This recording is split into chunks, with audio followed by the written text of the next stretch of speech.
Pujilah Tuhan, Tuhan memberikan kemenangan dalam kebaktian kebanggaan rohani Natal di Pekanbaru. Banyak jiwa-jiwa diselamatkan. Saya percaya rata-rata jiwa yang hadir itu diselamatkan. Memang kapasitas tempat duduk hanya sekitar 600 tempat duduk, tapi semuanya penuh. Walaupun malam pertama ada hujan, jiwa-jiwa masih datang. Malam kedua beritanya lebih tersebar lagi, karena banyak jiwa-jiwa yang selamat dan disembuhkan Tuhan. Yang disembuhkan ini saudaraku, mereka bersaksi. Mereka bawa beritanya saudaraku kepada banyak-banyak jiwa. Ada yang membawa beritanya kepada keluarganya, juga keluarganya juga hadir pada malam yang kedua. Kami melihat beberapa saudaraku bus-bus mini pengangkutan umum yang membawa jiwa-jiwa yang sakit, boleh jadi sedikit dari luar Pekanbaru. Mereka semua menerima kuasa Tuhan. Dan sampai pada akhir kebaktian sekitar jam 9.30 atau jam 10, saudaraku, masih ada minibus yang datang. Saya kasihankan kepada mereka. Syukurlah ada anak-anak Tuhan yang boleh menangani mereka. Saudara, puji Tuhan, saudara. Jadi banyak sekali jiwa-jiwa yang berhaus. Di Pekanbaru banyak jiwa-jiwa berhaus. Di kota-kota sekitar Pekanbaru juga banyak jiwa-jiwa berhaus. Mereka butuh Injil Tuhan. Mereka bersukacita mendengarkan firman Tuhan. Mereka bersukacita menyaksikan kesembuhan yang mereka terima. Mereka merasakan kuasa Tuhan dalam kebaktian. Beberapa di antara mereka bersaksi ke depan. Apakah yang mereka saksikan? Katanya pada waktu mereka memasuki ruangan kebaktian itu, mereka merasakan jangan Tuhan. Dan pada waktu itu juga mereka sembuh. Begitulah nyatanya kehadiran Tuhan dalam kebaktian di Pekanbaru. Jumlah alamat-alamat baru bagi sidang kita di Pekanbaru ada 316 alamat baru. Puji Tuhan, pada tepuk tangan yang meriah buat Tuhan. Dan kemudian pada tanggal 12 atau hari Kamis diadakan baptisan air. Dan beberapa orang, saya tidak tahu begitu pasti, saudaraku, datang dari KKR itu untuk ikut dibaptiskan. Sehingga jumlah baptisan sekitar 35 orang. Saudara kita hamba Tuhan, pendeta Pandapotan Tanjung membaptis mereka. Puji Tuhan, 35 orang, satu jumlah yang banyak. Karena kebaktian kita juga di Pekanbaru baru sekitar 150 orang. Jadi tambah 135 orang perlakuan dan mencapai 200. Dan mereka bersemangat, bersyukur kepada Tuhan. Dua orang hamba Tuhan di sana yang memulai dahulu kebaktian di Pekanbaru. Keduanya anak gadis. Saya mengingat mereka sangat minta kepada saya di Jakarta supaya mereka tidak usah pulang ke Medan. Tapi selesai KKR di Jakarta, mereka langsung ke Pekanbaru. Dengan 3 orang, saudara kita Tiarni yang berangkat ke Jambi, di mana kita juga mengadakan KKR dan memberikan kemenangan. Dan mereka semuanya berhasil. Baik di Jambi, gereja Tuhan telah berdiri. Baik di Pekanbaru, Terapu, tubuh Kristus telah berdiri. Kita bersyukur buat pekerjaan Roh Kudus yang luar biasa ini, saudara. Saya percaya pada akhir zaman, kuasa Tuhan akan bertambah-tambah lagi dinyatakan, saudaraku. Amin, saudara. Ini berarti, saudaraku, melibatkan kita semua. Memang ini juga firman Tuhan minggu yang lalu, saudaraku, yaitu mengenai perintah agung, yaitu untuk semua anak-anak Tuhan. Firman Tuhan berkata, pergilah kamu. Siapakah yang pergi ini? Dan saya bacakan pada saudara dalam Matius 28. Saya membaca sekali lagi kepada saudara, perintah agung bagi semua anak-anak Tuhan, tidak ada kecualinya. Ayat 19 Matius 28, karena itu pergilah, jadikanlah semua bangsa muridku, dan baptislah mereka dalam nama Bapa dan Anak dan Roh Kudus, dan ajarlah mereka melakukan segala sesuatu yang telah kuperintahkan kepadamu, dan ketahuilah aku menyertai kamu senantiasa sampai kepada akhir zaman. Tuhan berkata, pergilah kamu, jangan tunggu di gereja, bergeraklah keluar dari gereja, lihatlah jiwa-jiwa yang terhilang, lihatlah ladang-ladang yang sudah menguning. Tuhan Yesus berkata dalam ayat yang lain, sudah masak semuanya, sediakan dituai.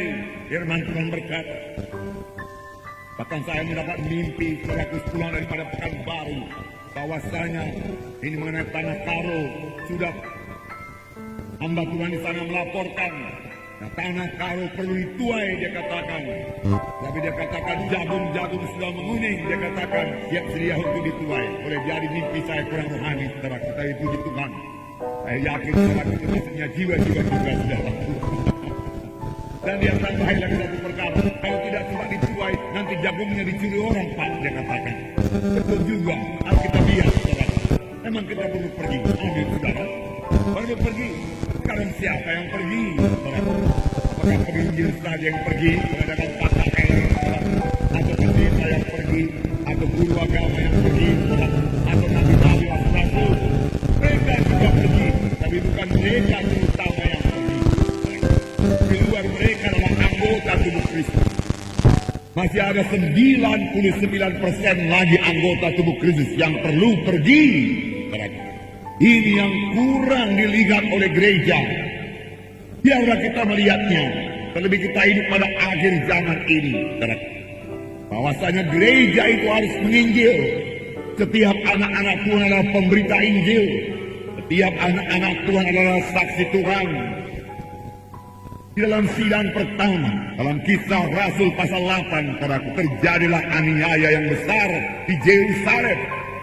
Kemudian mereka tersebar keluar dan mengabarkan Injil. Tapi siapakah sebenarnya yang mengabarkan Injil? Saya membacakan kepada saudara Kisah Rasul pasal 8 ayat 1b. Pada waktu itu mulailah penganiayaan yang hebat terhadap jemaat di Yerusalem. Mereka semua kecuali rasul-rasul tersebar ke seluruh daerah Judea dan Samaria. Jadi rasul-rasul tinggal di Yerusalem. Mereka semua tersebar keluar dari Yerusalem, masuk ke daerah Judea dan Samaria. Apakah mereka perbuat? Saya tidak bisa baca ayat demi ayat, saya baca kepada saudara ayat 4. Mereka yang tersebar itu menjelajah seluruh negeri itu sambil memberitakan Injil. Dikatakan tadi siapa yang tersebar? Semua anak-anak Tuhan kecuali rasul-rasul. Rasul-rasul yang tinggal di Yerusalem. Dan orang yang tersebar ini terlaku memberitakan Injil Tuhan di Samaria. Filipus juga pergi ke Samaria memberitakan Mesias, memberitakan Yesus, menyaksikan Yesus. Dan Tuhan selalu meneguhkan pemberitaan tentang Tuhan Yesus, tentang dirinya dengan kuasa dan tanda ajaib. Saudara, kalau kita melihat dalam Efesus pasal 4, bukan pula berarti secara kuambat Tuhan pendeta tidak bersaksi lagi. Mereka juga memiliki kesaksian secara pribadi. Bukan yang melayani jemaat saja. Tetapi di sini dikatakan pelayanan yang utama daripada hamba Tuhan, rasul-rasul, nabi-nabi, guru-guru, penginjil-penginjil. Apakah itu? Dalam Efesus pasal 4 ayat 11 saya bacakan kepada saudara. Dan ialah atau Yesuslah yang memberikan baik rasul-rasul maupun nabi-nabi, baik pemberita-pemberita Injil maupun gembala-gembala dan pengajar-pengajar, untuk memperlengkapi orang-orang kudus bagi pekerjaan pelayanan, bagi pembangunan tubuh Kristus. Nah, di sini dikatakan imam-imam, di sini dikatakan rasul-rasul itu, nabi-nabi, pemberita-pemberita Injil, gembala-gembala, pengajar-pengajar. Tuhan berikan dalam sidang, Tuhan tunjuk, Tuhan lantik dalam sidang. Untuk apa? Memperlengkapi orang-orang kudus, memperlengkapi anak-anak Tuhan. Untuk apa anak-anak Tuhan diperlengkapi? Untuk pekerjaan pelayanan. Pelayanan apa? Pembangunan tubuh Kristus. Dari pembangunan tubuh Kristus berarti penginjilan ditambah dengan pemuritan. Kita bersyukur kepada Tuhan berikan dalam sidang kita ini ada kelompok-kelompok sel di mana disediakan penginjilan dan pemuritan. Haleluya. Tetapi belum sepenuhnya kita laksanakan firman Tuhan ini. Belum sepenuhnya kita patuhi firman Tuhan ini. Dan semua kita ikut dalam penggenapan perintah agung ini. Siapa yang pergi? Semua anak-anak Tuhan pergi. Bukan harus pergi keluar kota Medan. Pergi bersaksi. Pergi mengajak jiwa-jiwa datang kepada Tuhan Yesus. Pergi menceritakan betapa besarnya Tuhan Yesus. Betapa berkat yang diberikan Tuhan kepada anak-anaknya. Menceritakan kuasa Tuhan yang sudah kita terima. Menceritakan keadaan kita sebelum kita selamat. Menceritakan keadaan kita sesudah kita selamat. Jauh lebih mulia. Jauh lebih indah. Hidup kita menjadi mengasihi. Hidup kita berubah. Pengertian rohani kita bertambah-tambah. Kita tidak lagi takut menghadapi hidup ini. Tidak khawatir lagi. Itulah yang kita ceritakan kepada jiwa-jiwa. Apalagi kita sudah disebutkan Tuhan dari penyakit-penyakit saudaraku yang sudah lama kita derita. Kita datang kepada Tuhan Yesus. Tuhan menyembuhkan kita. Oh, saksikanlah berkat yang kita terima ini. Katakan, Yesus penyembuhku. Yesus juru selamatku. Yesus hidup. Dia mendengarkan doa, dia menjawab doa. Dia mengasihi saudara. Nah, apakah beratnya menyaksikan demikian? Jangan kita dibungkamkan oleh setan, saudaraku. Jangan setan, saudaraku, sampai menekan kita sehingga kita takut, tidak berani bersaksi, saudaraku. Mari bangun, saudaraku. Semua kita adalah saksi Tuhan. Sidang pertama adalah aniaya. Aniaya dalam sidang pertama boleh dipenjarakan, boleh dibunuh, saudaraku. Tapi mereka tidak takut menyaksikan Yesus. Sambil berlari, mereka menyebarkan Injil Tuhan. Dan Tuhan menyertai mereka. Demikian Tuhan menyertai kesaksian kita, saudaraku. Sampai sekarang ini. Apalagi pada akhir zaman ini, saudaraku. Mari bergerak, mari saksikan. Saudara, itu bagian kita. Kita menabur, Tuhan yang menumbuhkan. Kita mengasihi jiwa-jiwa itu. Walaupun barangkali pada kesaksian pertama mereka tidak menerima, belum menerima kesaksian kita, puji Tuhan saja. Kita tidak mengasihi dia, saudaraku. Tinggalkan dia dalam kasih Tuhan. Doakan dia, saudaraku. Saudaraku, kelak, saudaraku. Ada saatnya, saudaraku, Tuhan memanggil dia sehingga dia mencari sendiri keselamatan yang daripada Tuhan, saudara. Orang satu keluarga bersaksi di Pekanbaru dalam hari yang kedua, saudara, bahwasanya dia ditimpa oleh frustrasi, stres. Dia tidak tahu mau berbuat apa-apa lagi. Kemudian dia ingat beberapa tahun yang lalu seorang anak Tuhan bersaksi kepadanya. Lalu dia berkata, itulah dia jawaban yang bisa melepaskan aku dari stres ini. Dia cari anak Tuhan tersebut sampai ketemu. Kemudian dia ceritakan semua persoalannya, dan anak Tuhan tersebut membawanya ke gereja kita. Dia menerima sebagai Tuhan dan Juru Selamat. Kemudian dia panggil anak-anaknya, dia panggil istrinya dan pematang siantar. Bersama-sama mereka menerima sebagai Tuhan dan Juru Selamat mereka. Lalu keluarga mereka menjadi damai dan sejahtera. Dan malam itu mereka bersaksi dan berkemenangan.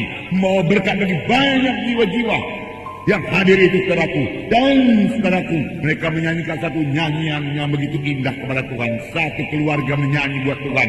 Hidupnya yang sudah diubahkan Tuhan. Tidak terus dia terima pada waktu anak Tuhan itu bersaksi. Tapi beberapa tahun kemudian, pada waktu dia ditimpa keberatan, kita tidak minta supaya jiwa yang kita saksikan itu kemudian ditimpa oleh keberatan. Tidak. Lebih baik dia ditimpa oleh berkat Tuhan. Tuhan punya banyak jalan untuk memanggil jiwa-jiwa sampai kepada keselamatan. Amin, saudara. Tapi bagian kita mari saksikan. Bagian kita mengasihi jiwa-jiwa itu, saudara. Mengasihi jiwa-jiwa itu, saudara. Alangkah, saudaraku, beratnya, alangkah celakanya di luar Tuhan. Kita semua sudah mengetahui. Di luar Tuhan binasa. Tidak ada harapan, saudaraku, untuk beroleh hidup yang kekal di luar Tuhan Yesus. Saudaraku, tidak ada, saudaraku. Semua terhilang. Kalau kita mengetahui hanya Tuhan jalan dan kebenaran dan hidup, seorang pun tidak sampai ke surga kalau tidak melalui Tuhan Yesus. Sekarang kita ini semua sudah yakin kita ini ke surga. Dengan tenang kita membaringkan diri kita pada waktu malam hari. Kita tahu malaikat Tuhan berkawal kepada kita. Kita tidur nyenyak, saudaraku. Dan kita tahu besoknya kita akan bangun dengan selamat dan sejahtera dan boleh mengerjakan pekerjaan Tuhan lagi. Dan kalau sekiranya dipanggil Tuhan pada malam itu sudah pasti ke surga. Namun saya yakin sebenarnya Tuhan memberikan umur panjang kepada kita. Lebih banyak orang lain, saudaraku, tidur malam dengan penuh ketakutan, kekhawatiran. Kita baca kesaksian dalam berita imam. Ada yang tidur dengan takut mati. Apakah dia masih hidup pada besok harinya apa tidak, saudaraku? Nah, mereka sangat takut mati. Mengapa mereka takut mati? Karena mereka tidak tahu kemana mereka kalau mereka mati, saudaraku. Tetapi kalau sudah selamat, saudaraku, alangkah damai, alangkah sejahtera.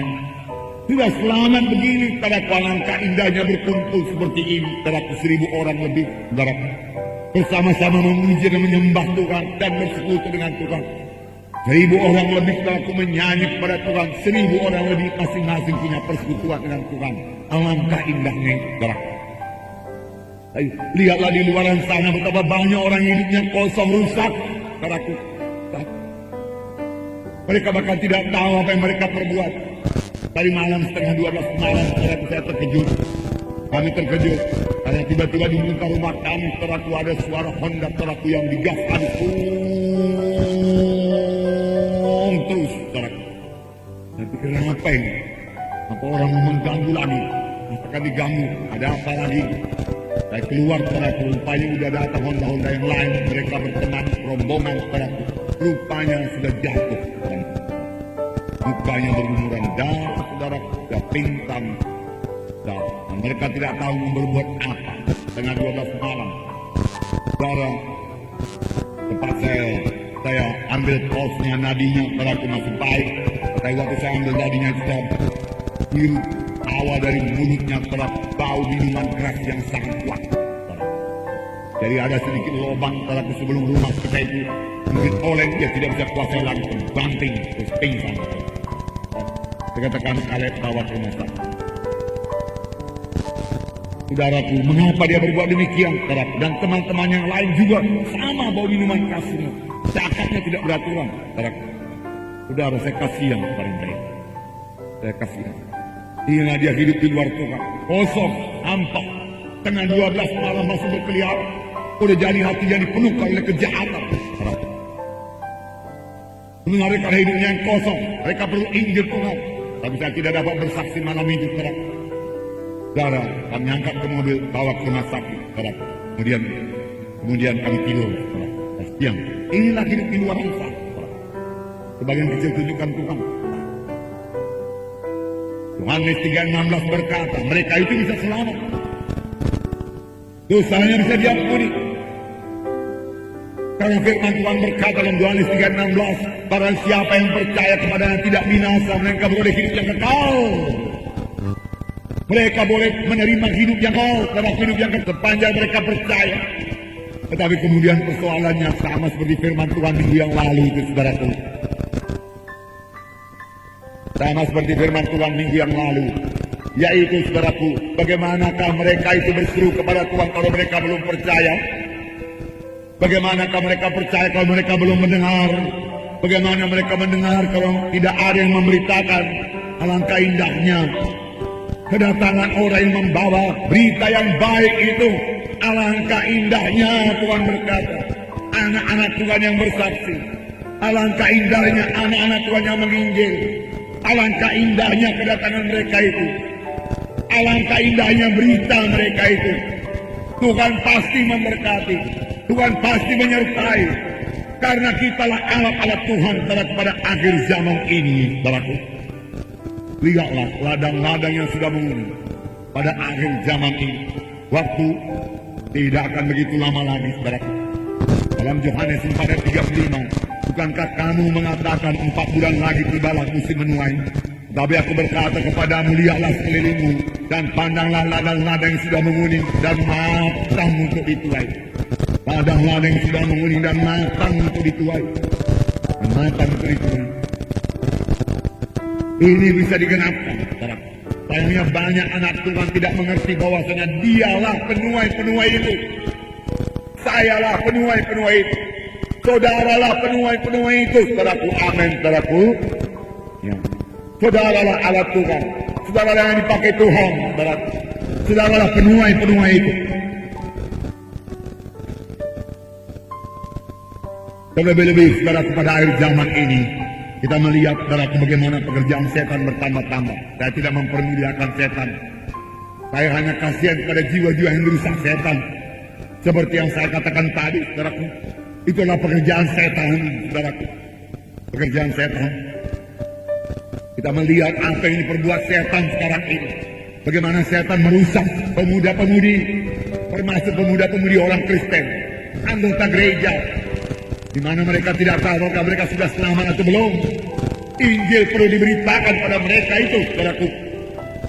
Kita melihat, saudaraku, dosa seks bertambah-tambah di luar sana, percabulan, saudaraku, pornografi, saudaraku. Saudara, yang pada zaman kami dulu pemuda masih jarang, saudaraku. Tetapi sekarang ini saudaraku sudah menyebar bertambah-tambah, saudaraku. Dan di samping itu masih ada lagi pekerjaan-pekerjaan dukun. Saudara berkata pada zaman modern dukun bekerja, iya saudaraku. Saya baca di koran saudaraku bahwasanya ada bupati supaya memperpanjang kedudukannya saudaraku memakai paranormal dan lain sebagainya saudaraku. Paranormal itu saudaraku adalah dukun, istilahnya saja yang lain saudaraku. Dipakai nama paranormal saudaraku. Dia tidak memakai kuasa Tuhan, dia memakai kuasa kegelapan saudaraku. Itu bertambah-tambah dan diterima oleh masyarakat. Pada zaman sekarang ini saudaraku, mereka saja saudaraku berani menyaksikan saudaraku ilmunya itu saudaraku. Mengapa kita sanksi-sanksi menyaksikan saudaraku Tuhan Yesus yang hidup, yang menyertai kita saudaraku? Mengapa kita takut? Mengapa kita segan saudaraku? Saudaraku, mari bangun, mari bangkit. Roh Kudus penolong kita dalam kita saudaraku. Lihat, dunia akan bertambah-tambah materialistis saudaraku. Saya pikir dalam klien kami pulang dari Pekanbaru kemarin 90% businessman saudaraku. Mereka bisnis di Pekanbaru saudaraku, masih muda-muda, sangat antusias saudaraku. Pikirannya uang melulu saudaraku. Saudara, itulah dia dunia pada akhir zaman ini saudaraku. Tetapi siapakah yang akan kusuruh, Tuhan berkata? Siapakah yang akan kupakai, Tuhan berkata? Biar kita menjawab sama sebagai Nabi Yesaya menjawab, ini aku Tuhan, suruhlah aku. Kita lain daripada orang dunia ini. Firman Tuhan berkata, janganlah kamu menjadi serupa dengan orang dunia ini. Perkataan kita tidak serupa dengan perkataan orang dunia ini. Pikiran kita tidak serupa dengan pikiran orang dunia ini. Tujuan hidup kita tidak sama dengan tujuan hidup orang dunia ini. Saudaraku, apa yang kita kejar di dunia ini lain daripada apa yang dikejar oleh orang dunia ini. Mari kita kejar, saudara, kita menyampaikan panggilan Tuhan yang begitu indah dalam hidup kita. Kita mengetahui, saudaraku, hidup di dunia ini hanya sementara saja. Hidup yang kekal sudah menanti kita selama-lamanya. Apakah yang sudah kita simpan buat hidup yang kekal? Berapa banyak buah yang sudah kita bawa pada hidup yang kekal, saudaraku. Ada pembukuan yang sangat rapi di surga dalam hal ini, saudaraku. Berapa banyak berkat yang sudah bawa ke surga. Saudaraku, saya tidak bisa mengambil berkat saudara tidak bisa mengambil berkat saya. Masing-masing kita akan memberikan tanggung jawab kita kepada Tuhan, saudara. Akan talenta-talenta yang diberikan Tuhan kepada kita, saudaraku. Saudaraku, biarlah roh Tuhan, saudaraku, menggerakkan hati kita. Karena lihat lagi, saudaraku, materialistis dalam dunia ini, cintakan uang, kejahatan bertambah-tambah, pertengkaran bertambah-tambah, perceraian dalam rumah tangga juga bertambah-tambah. Karena roh pengampunan sudah hilang daripada keluarga, saudaraku. Mereka sudah dipenuhkan pikirannya dengan pikiran duniawi ini. Ditambah lagi dengan segala macam acara TV, saudaraku, majalah-majalah yang memenuhkan pikirannya. Sehingga firman Tuhan tertekan, saudaraku. Firman Tuhan disorong keluar daripadanya. Kosong daripada firman Tuhan. Sudah kosong daripada firman Tuhan. Kosong daripada kasih Tuhan. Kosong daripada kuasa Tuhan. Apa yang bisa kita perbuat, saudaraku?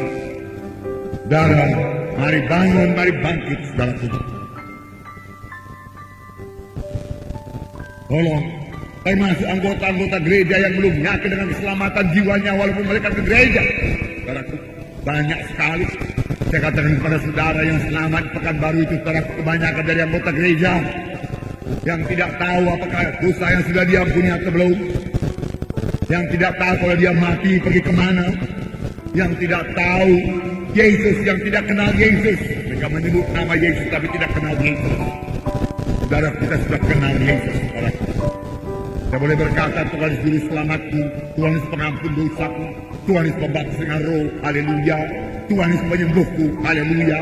Tuhan Yesus sumber berkatku, haleluya. Tuhan Yesus sumber kehidupanku, juru selamatku, Tuhan Yesus jalan ke surga dan lain sebagainya. Kalau kita tahu, mari beritakanlah itu, saudara.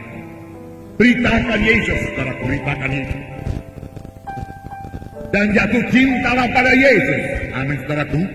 Jatuh cintalah pada Yesus, saudaraku. Jatuh cintalah pada Yesus, saudaraku. Sepanjang saudara jatuh cinta pada Tuhan Yesus, enggak ada pekerjaan yang berat, saudaraku. Enggak ada. Kita mau menyenangkan Tuhan Yesus saja dalam hidup kita. Nah, di manakah kasih kita kepada Yesus? Kalau kasih Yesus kepada kita tidak pernah luntur, tetap mengasihi kita sampai pada kesudahan. Kasih Yesus tidak terukur, saudaraku. Dia begitu setia. Walaupun kita tidak setia, dia tetap setia, saudaraku. Saudara, adakah kita betul-betul mengasihi Tuhan Yesus? Adakah Tuhan Yesus yang terutama dalam hidup kita? Beberapa minggu yang lalu firman Tuhan berkata, janganlah hanya minta berkat-berkat Tuhan saja, mintalah pemberi berkatnya. Jangan minta kesembuhan saja, mintalah penyembuhnya, yaitu Tuhan Yesus. Bersekutulah dengan penyembuhnya. Jatuh cintalah kepada penyembuhnya, yaitu Tuhan Yesus sendiri. Jatuh cinta pada Tuhan Yesus, lalu bersekutu dengan Tuhan sudah berat. Berdoa kepada Tuhan sudah menjadi sesuatu yang berat lagi, saudaraku. Dia begitu baik. Dia mendengarkan doa kita, dia menjawab doa kita. Maka dia memberikan yang paling baik bagi kita. Dia menuntun kita, dia menyertai kita, saudaraku. Oh, pantaslah kita salurkan berkat yang kita terima dari Tuhan Yesus. Jangan tahan bagi diri kita. Begitu banyak berkat yang kita terima dari Tuhan Yesus. Berikan. Keselamatan yang kita terima dari Tuhan Yesus, ceritakan. Minggu yang lalu kita katakan, kalau kita tidak menceritakan berkat yang daripada Tuhan, kita seperti laut mati yang mengumpulkan semua air dari Danau Galilea, kumpul terus bertahun-tahun, puluhan tahun. Lalu tidak ada satupun kehidupan di laut mati tersebut karena penuh dengan garam. Mengapa? Karena laut mati tidak mengalirkan airnya. Tapi di Danau Galilea yang selalu mengalirkan air yang datang kepadanya, dia salurkan, dia berikan. Danau Galilea menjadi danau yang segar, danau yang jernih, danau yang penuh kehidupan. Yesus berjalan-jalan di tepi Danau Galilea. Yesus naik perahu di Danau Galilea. Petrus menangkap ikan di Danau Galilea. Danau Galilea memberikan kehidupan. Mengapa? Karena dia menyalurkan apa yang dia terima dari Tuhan. Salurkan apa yang dia terima daripada Tuhan. Kesehatan yang Tuhan berikan pada saudara, berikan untuk melayani. Berkat yang diberikan Tuhan pada saudara, berikan untuk pekerjaan Tuhan pada Tuhan. Saudara, damai sejahtera yang saudara terima daripada Tuhan, berikan saudaraku untuk jiwa-jiwa. Amin, saudaraku. Ya, biar kita jatuh cinta pada Tuhan Yesus. Jatuh cinta pada Tuhan Yesus. Haleluya. Nah, saudaraku, jangan beri tempat bagi dosa. Yang beri tempat bagi dosa itu melumpuhkan saudara. Maka dari dosa lah datang penyakit. Saudara mau sehat, jauhilah dosa. Jauhi dosa. Penyakit mulai datang selama Adam dan Hawa jatuh kepada dosa. Saudara mau sehat, saudaraku, hamba-hamba Tuhan boleh berdoa dan meletakkan tangan, dan firman Tuhan berkata, maka mereka itu akan sembuh. Haleluya. Tetapi sudah itu hiduplah untuk kebenaran, firman Tuhan berkata. Dia sendiri sudah menanggung segala dosa kita di kayu salib di Golgota, supaya kita hidup untuk kebenaran, dan oleh bilur-bilurnya kamu telah sembuh. Hidup untuk kebenaran, maka oleh bilur-bilur Yesus telah sembuh. Oleh bilur-bilur telah sembuh. Kemudian hidup benar di hadapan Tuhan. Jangan hidup berlajak-lajak memuaskan kehendak daging. Kadang-kadang kita katakan hukum Taurat. Tapi lihat, hukum Taurat sendiri telah punya aturan-aturan makanan. Yang ini tidak bisa dimakan, yang itu tidak bisa dimakan, binatang ini tidak bisa dimakan. Kan saudara baca buku Imam. Maksud Tuhan supaya bangsa Israel, bangsa pilihannya itu sehat.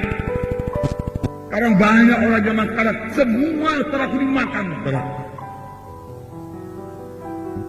Sampai setelahku guru Gideon teraku waktu dia SMA berkata mengenai buku Imamah itu, sekarang kita di bawah anugerah, dia katakan, bukan lagi di bawah Taurat.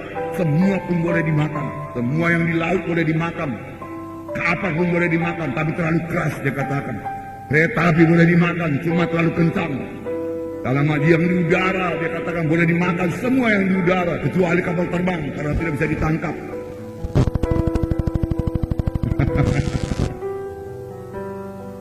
Saudara,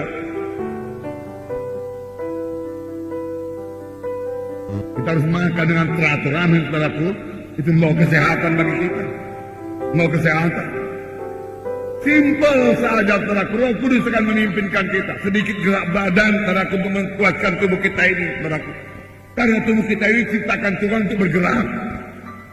Untuk pergi dia katakan, itu bergerak saudaraku. Pergi mengabarkan Injil, bergerak. Pada waktu manusia yang pertama ciptakan Tuhan, kerjakan Taman Eden ini. Usahakan Taman Eden, Tuhan berkata. Engkau harus bekerja, engkau harus bekerja. Tidur saja sebulan saudaraku, penyakit masih datang. Atau makan berajak-ajak sebulan saudaraku, darah tinggi datang. Itu sebabnya Tuhan berkata kepada bangsa Israel, engkau harus atur makananmu, dia katakan. Mana juga ambil secukupnya. Jangan rakus engkau, Tuhan berkata. Terlebih sekarang, saudaraku, dalam pimpinan Roh Kudus sudah tahu itu semua, saudaraku. Tapi biar kita menyangkal diri, saudaraku. Memang ada penyakit-penyakit langsung dari setan. Itu sebabnya ada Tuhan perlu bersalut dengan darah Yesus. Amin, saudaraku. Bersalut dengan darah Yesus. Sayangnya, saudaraku, anak Tuhan sudah ada yang bersalut dengan darah Yesus, saudara. Kemudian terlibat dalam kuasa-kuasa kegelapan. Upacara-upacara kegelapan. Itu yang membuka pintu lagi sama setan. Memberikan penyakit, saudaraku. Kalau dia bisa memberikan penyakit pada Ayub, saudaraku, pada kita dia bisa memberikan penyakit, saudaraku. Nah, tapi saya bersuka cita dalam Ayub itu dikatakan bahwasanya sepanjang Ayub setia kepada Tuhan, pagar setan mengakui bagaimana aku bisa berbuat celaka pada Ayub. Engkau sebagai pagar, dia katakan, mengelilingi Ayub. Puji Tuhan. Saya suka ini, saudaraku. Panjang kita dalam Tuhan, saudaraku. Tuhan memberikan pagar sekeliling kita dan keluarga kita, saudaraku. Sehingga si jahat tidak bisa menjamah kita. Amin, saudara. Dari kapan ikut kuasa-kuasa kegelapan padaku, pagar itu saudaraku. Oh, saudaraku mulai retak-retak, saudaraku, boleh jadi roboh. Dari situlah setan masuk, saudaraku. Jadi setan tidak terlalu hebat, saudaraku. Bahkan dia bisa diusir dalam nama Yesus, amin. Tapi kita boleh berkemenangan, sembuh. Kamu dia saksikanlah, saudaraku, amin. Saksikan kesembuhan saudara. Nah, kalau saudaraku pekerjaan setan bertambah-tambah, satu perkara lagi, saya yakin sepenuhnya, puji Tuhan, apa yang tidak pernah timbul dalam hati manusia, itu yang diberikan Tuhan pada orang yang mengasihi dia. Maka pada akhir zaman ini, urapan Tuhan akan bertambah-tambah, kuasa Tuhan akan bertambah-tambah, tanda ajaib dan mujizat akan bertambah-tambah, jiwa-jiwa akan mengalir dalam sidang Tuhan yang hidup, dan Tuhan akan membangunkan sidangnya menjadi pengantin Kristus, amin. Pada akhir zaman, sesuatu yang besar akan terjadi, saudara. Pada gereja, Tuhan berikan, saudara. Hingga semua anak-anak Tuhan berbuah lebat. Memang Tuhan menghendaki buah. Saya bacakan sekali lagi. Yohanes 15. Ayat minggu yang lewat, saudaraku. Saya bacakan pada saudara. Ayat 5, barangkali. Yohanes 15 ayat 5. Akulah pokok anggur, dan kamulah ranting-rantingnya. Barang siapa tinggal dalam aku dan aku dalam dia, dia berbuah banyak. Sebab di luar aku kamu tidak dapat berbuat apa-apa. Di luar aku kamu tidak dapat berbuat apa-apa. Mari tetap bersekutu dengan Yesus. Mari tetap berdoa bersekutu dengan Yesus. Amin, saudaraku. Mari berdoa sampai kasih Tuhan memenuhkan kita. Amin. Mari berdoa sampai kuasa Tuhan mengalir kepada kita. Amin. Mari berdoa sampai hikmat daripada Tuhan memenuhkan kita. Amin. Jangan asal berdoa saja. Rasakan jamaah Tuhan, rasakan berkat Tuhan, rasakan persekutuan dengan Tuhan. Tangkal diri saudara untuk berdoa, saudaraku. Saudara, tidak ada, saudaraku, salib, saudaraku, tidak ada juga keselamatan, saudaraku. Setiap anak-anak Tuhan harus mengangkat salib, menyangkal diri, sehingga dia bisa berdoa. Dan dia beroleh kekuatan daripada Tuhan, saudara. Dan kekuatan daripada Tuhan itu mengalir, sehingga dia memberikan buah. Berbuah lebaran supaya yang tetap dalam aku, dia berbuah lebat. Tetap dalam Yesus, tetap dalam persekutuan dengan Yesus. Sangkal diri, angkat salib. Salib yaitu kalau kehendak saya berlawanan dengan kehendak Tuhan, kehendak saya tinggalkan, saya laksanakan kehendak Tuhan. Pada waktu kehendak saudara bersilangan dengan kehendak Tuhan, itu salib, itu silang, saudaraku. bersilangan dan tidak sejajar, tidak sejalan, maka laksanakanlah kehendak Tuhan, sangkal kehendak dari saudara. Amin, saudara. Setelah dia salib, saudara. Nah, puji Tuhan. Jadi kita semua ikut dalam pengenapan perintah agung. Kenapa, saudara? Karena Tuhan tidak memakai malaikat. Dalam Kisah Rasul 10 ayat 1, saya bacakan pada saudara. Tuhan tidak memakai malaikat. Malaikat sudah datang ke rumah Kornelius. Saya bersyukur kepada Tuhan, saudaraku. Tuhan percaya kepada kita anak-anaknya ini, saudaraku. Haleluya. Sepanjang kita mau, kita sanggup. Kita ini, saudaraku, beberapa ribu orang kebaktian tiap-tiap minggu. Di gereja kita saja, belum lagi di gereja hidup yang lain di kota Medan ini. Kalau semuanya itu jadi saksi Tuhan, perintah agung sudah digenapkan. Buat kota Medan paling tidak, buat Sumatera Utara paling tidak, saudaraku.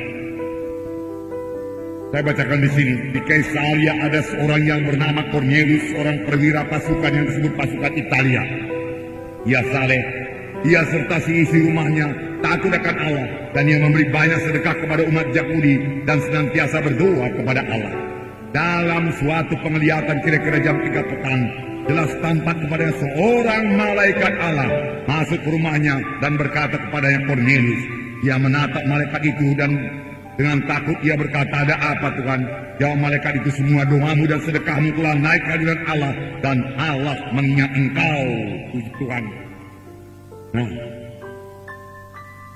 di Kaisaria ada seorang bernama Cornelius, bukan orang Yahudi. Ia berdoa, ia saleh, takut akan Allah, tapi belum selamat. Kasihan orang yang seperti ini. Sekarang juga banyak orang yang seperti ini. Kasihan. Tiba-tiba datang malaikat kepadanya. Hai malaikat tidak mengabarkan Injil. Malaikat hanya berkata, panggillah orang yang bernama Petrus. Dia akan membawa berita. Dialah yang memberitakan Injil kepadamu, bukan aku yang memberitakan Injil kepadamu. Maka engkau akan selamat, engkau dan sisi rumahmu. Segera Cornelius memanggil Petrus, dan Petrus datang. Kemudian Petrus berkhotbah tentang Yesus. Pada waktu Roh Kudus turun, lalu mereka semua penuh dengan Roh Kudus. Cornelius penuh dengan Roh Kudus, keluarganya penuh dengan Roh Kudus, sahabat-sahabatnya penuh dengan Roh Kudus. Lalu mereka dibaptiskan. Saudaraku, pada saat itu juga, setelah Petrus datang, setelah Petrus menginjil, saudaraku, sekiranya Tuhan bisa memakai malaikat, saudaraku, serentar dunia ini sudah siap diinjili. Untuk Indonesia barangkali cukup satu malaikat saja, saudaraku, semuanya sudah bertobat Indonesia ini, saudaraku. Tetapi Tuhan percaya kepada saudara dan saya. Saya percaya Roh Kudus lebih berkuasa daripada malaikat, saudaraku. Karena Roh Kudus Tuhan adanya, malaikat hanya malaikat, saudaraku.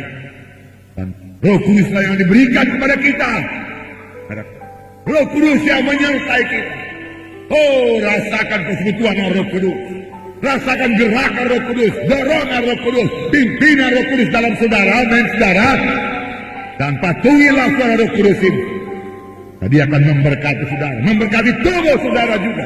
Karena Roh Tuhan menghidupkan tubuh-tubuh yang panen, amin saudara. Luar biasa pekerjaan Roh Kudus. Haleluya. Jadi Tuhan tidak memakai malaikat, saudaraku. Saudaraku, dalam Yohanes 17 dikatakan, jangan bimbang, Tuhan yang mengutus saudara. Yohanes 17 ayat 18, saya bacakan pada saudara. Sama seperti engkau telah mengutus aku ke dalam dunia, demikian pula aku telah mengutus mereka ke dalam dunia. Saudara, bagaimanakah Bapa mengutus Yesus? Dengan segala kuasa, dengan segala kelengkapan. Bapa mengutus Yesus, setan gemetar, kerajaan setan dihancurkan, dirusakkan, pekerjaan-pekerjaan setan dirusakkan. Demikian juga aku mengutus engkau. Demikian juga Tuhan Yesus mengutus gereja menjadi saksi Tuhan. Pergilah kabarkan Injilku. Maka mereka itu pun pergilah, dan Tuhan meneguhkan pemberitaan mereka itu dengan kuasa dan tanda ajaib. Tapi bagaimanakah Yesus dia datang ke dunia ini? Bagaimanakah hati Yesus maksud saya? Saudara, firman Tuhan berkata, ketika Yesus melihat orang banyak itu sebagai domba-domba yang tidak bergembala, jatuhlah hatinya oleh belas kasihan, tergeraklah hatinya oleh belas kasihan. Ketika Yesus melihat Bartimeus berseru-seru, jatuhlah hatinya oleh belas kasihan. Ketika dia mendengar orang kusta berseru, Yesus, kalau engkau mau, engkau sanggup menyembuhkan aku, tergeraklah hatinya oleh belas kasihan. Inilah dia hati Yesus yang perlu kita miliki. Amin, saudara. Jangan biarkan hati kita ini dijejali oleh segala kebencian, oleh roh yang tidak mengampunkan, oleh salah si anu, oleh salah si ini tidak rohani, ini munafik. Saudaraku, segala macam kita ketahui semuanya, saudaraku. Yang perlu, saudaraku, penuhi hati saudara dengan kasih Tuhan, lalu bergerak dalam kasih tersebut, penuh dengan pengampunan, saudaraku. Amin, saudara. Hingga saudara menjadi saksi yang diurapi Tuhan, saksi yang dipakai Tuhan, saudara. Nah, jadi jangan tunggu-tunggu lagi penglihatan dari Tuhan. Oh Tuhan, kalau kau mau mengutus saya bersaksi Tuhan kepada tetangga sebelah saya atau kepada kawan saya di sekolah, Tuhan beri saya penglihatan, beri saya mendengar suara dan lain sebagainya. Tidak. Firman Tuhan cukup, saudaraku, berkata, sama sebagaimana Bapa mengutus aku mengutus engkau ke dalam dunia ini. Firman Tuhan berkata. Kali Yesus bertanya, saudaraku, siapakah yang akan kutus? Dan saudaraku, Yesaya menyambut dalam Yesaya pasal 6 ayat 8 dikatakan, Yesaya sungguh-sungguh menyambut. Dia katakan dengan tegas, ini aku Tuhan, suruhlah aku. Tapi jawaban yang gagah perkasa di hadapan Tuhan. Lalu aku mendengar ayat 8 Yesaya 6. Lalu aku mendengar suara Tuhan berkata, siapakah yang akan kuutus dan siapakah yang mau pergi untuk aku? Maka sahutku, ini aku, utuslah aku. Ini aku, utuslah aku. Inilah aku, utuslah aku. Aku siap sedia pergi, Tuhan. Aku siap sedia menginjil, Tuhan. Ini aku, Tuhan. Sudah engkau selamatkan, Tuhan. Ini aku, Tuhan. Sudah beroleh hidup yang kekal, Tuhan. Oh, luar biasa hidup yang kekal, Tuhan. Ini aku, sudah engkau sembuhkan, Tuhan. Seharusnya aku mati, Tuhan. Suruh aku, Tuhan.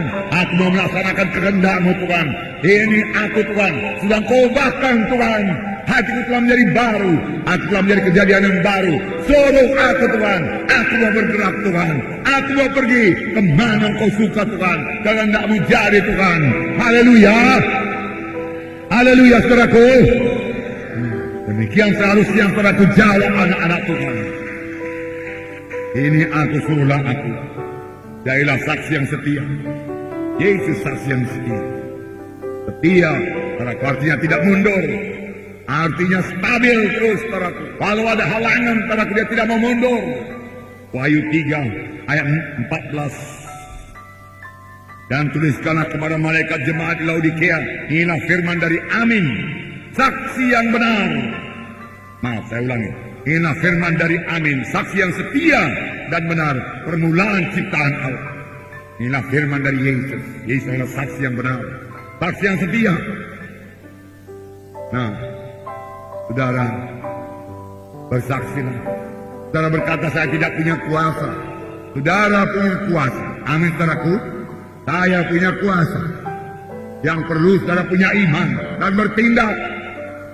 Saudara, jangankan saudara, firman Tuhan itu aja punya kuasa. Kehadiran Tuhan punya kuasa.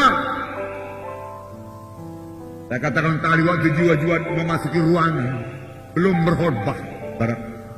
Kadang-kadang kita pikir khotbah itulah yang menyembuhkan. Saudaraku, tidak selamanya, saudaraku. Dia masuk ruangan, roh Tuhan menjamah dia. Dia merasa jamahan Tuhan sembuh. Dan dia bersaksi ke depan. Tadi waktu aku masuk ke ruangan aku sembuh. Aku rasakan hadirat Tuhan di sini. Aku rasakan kuasa Tuhan di sini, dia katakan. Dan dia sembuh.